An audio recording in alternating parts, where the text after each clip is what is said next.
অনেকে এই মুহূর্তে এমন কয়েকজন আছেন যারা পঞ্চায়েত নির্বাচনে অন্য দলে চলে যাননি, কিন্তু প্রতীক ছাড়াই অন্তরে বিজেপিটাকে নিয়ে আপনারা পঞ্চায়েত সদস্য হয়েছেন। এরকমও আজকে অনেক মানুষ এসেছেন আমার সঙ্গে দেখা করতে। আমি সবাইয়ের কাছে একটা সুস্পষ্ট বার্তা দিতে চাই দলের পক্ষ থেকে, কারণ আপনারা যারা দীর্ঘদিন প্রতিকূল পরিস্থিতির মধ্যে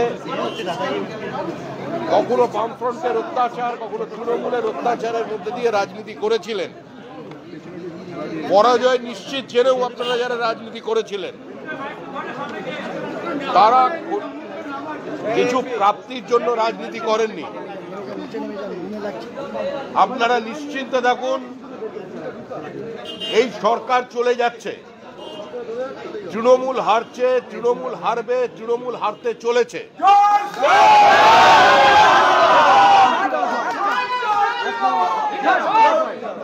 আমাদের লড়াই পশ্চিমবঙ্গ যাতে পশ্চিম বাংলাদেশ না হয়ে যায় তার লড়াই। মানুষ বাঁচতে চায়, মানুষ পরিত্রাণ চায়, মানুষ মুক্তি চায়, মানুষ শিল্পায়ন চায়, ঘরের ছেলে ঘরে থাকতে চায়। পশ্চিমবঙ্গ থেকে যে মেধার এক্সোডাস হচ্ছে, পশ্চিমবঙ্গ থেকে যে পুঁজি অন্য রাজ্যে চলে যাচ্ছে, আজকে বাংলার মানুষ সেটা বন্ধ করতে চায়। নতুন পুরনো বলে দলে কিছু নেই। যারা দুর্দিনে পার্টির পতাকা মাথায় তুলে রেখেছিলেন, নিজের এলাকায় পার্টিকে প্রাসঙ্গিক করেছেন, যাদের বিজেপি বলে মানুষ চেনে, তারা বিজেপি। যার হাতে বিজেপির পতাকা সেই বিজেপি।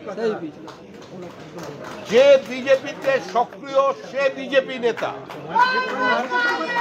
যে বিজেপিতে অতি সক্রিয় সে আরেকটু বড় নেতা।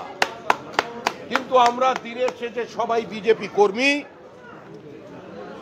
আমাদের এখানে কোনো ভেদাভেদ নেই, আমাদের এখানে কোনো বেঙ্গল লাইন দিল্লি লাইন নেই, আমাদের এখানে কোনো নেতার অনুগামী নেই।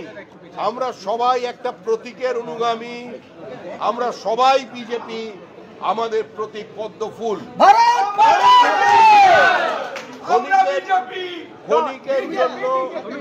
ক্ষণিকের জন্য কোথাও ভুল বোঝাবুঝি হতে পারে, ক্ষণিকের জন্য কোথাও দূরত্ব তৈরি হতে পারে, কিন্তু এর অর্থ এটা নয় যে সে দলের বাইরে চলে গেছেন। আগামী 15 দিনের মধ্যে সংঘবদ্ধ বিজেপিকে পশ্চিমবঙ্গের মানুষ দেখতে পাবে। কিন্তু এই মুহূর্তে সংবাদ মাধ্যম কিংবা আমাদের সমালোচক, যারা আমাদের ভালোবাসেন, যারা আমাদের সমালোচনা করেন, যারা আমাদের ঘৃণা করেন, তারা বিজেপির সংঘবদ্ধতা বলতে যেটা বোঝেন, আর আপনারা যারা রাজনীতি করে এসেছেন এতদিন বিজেপির সংস্কৃতিতে, আপনারা জানেন যে বিজেপির সংস্কৃতি কি। সুতরাং বিজেপি ঐক্যবদ্ধ ছিল, আছে এবং বিজেপি থাকবে। বিশেষ ব্যস্ততার কারণে এবং মিটিংয়ের কারণে আমি আর বেশি সময় দিতে পারলাম না। আর যে যার নিজের এলাকায় চলে যান, আমি সমস্ত জেলায় যাব, একটা বিজেপি কর্মী যেন বাইরে না থাকে। কাউকে অন্য দলের লোক বলে দাগিয়ে দেবেন না, কাউকে অন্য দলের লোক বলে তাকে দূরে সরিয়ে রাখবেন না। এই লড়াই পশ্চিমবঙ্গ বাঁচানোর লড়াই। এই লড়াইয়ে তৃণমূল কংগ্রেসের মধ্যেও যারা তৃণমূলের অমৃত রস পান করেনি, যারা চূড়ান্ত বিপরীত অবস্থায় থেকে মমতা বন্দ্যোপাধ্যায়ের প্রতীককে ঘাম রক্ত দিয়ে দেওয়ালে লিখে তৃণমূল কংগ্রেসকে প্রাসঙ্গিক করেছিলেন, সেই তৃণমূলের তৃণমূল স্তরের কর্মী যারা টিকিট কিনতে পারেননি, তাদেরও সঙ্গে নিন।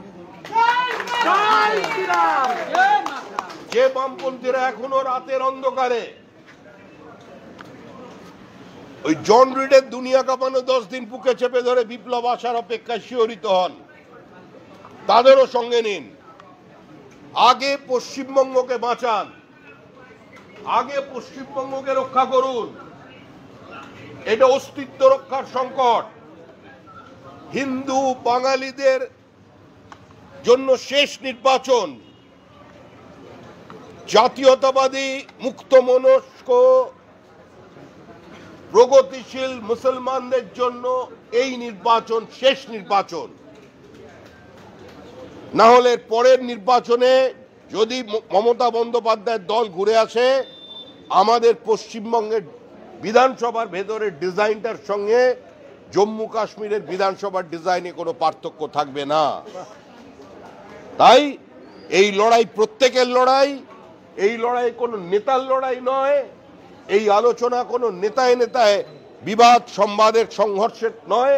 আমরা সকলে এক ছিলাম, আমরা সকলে বিজেপি, আমাদের নেতা একটাই, সেই নেতা হচ্ছে পদ্মফুল, ওটাই আমাদের প্রতীক। সবাই ভালো থাকবেন।